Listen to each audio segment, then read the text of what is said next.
வணக்கம் நண்பர்களே.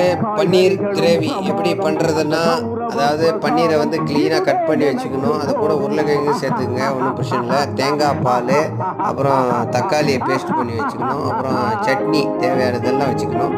ஸோ இப்போ வந்து சட்னி ரெடி ஆகிடுச்சு, கிரேவி. ஸோ அந்த கிரேவியை வந்து க்ளீனாக வணக்கணும்.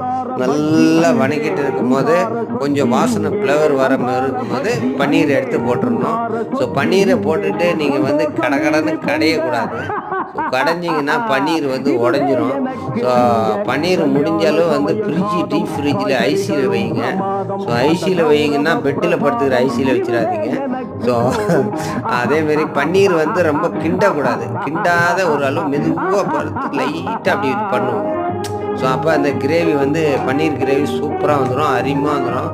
உட்காந்து நீங்கள் மட்டும் க்ளீனாக ஒரு சப்பாத்திக்கோ ஒரு தோசைக்கோ நல்லாயிருக்கும். ஸோ சேனல் பாருங்கள், சப்ஸ்கிரைப் பண்ணுங்கள், லைக் பண்ணுங்கள்.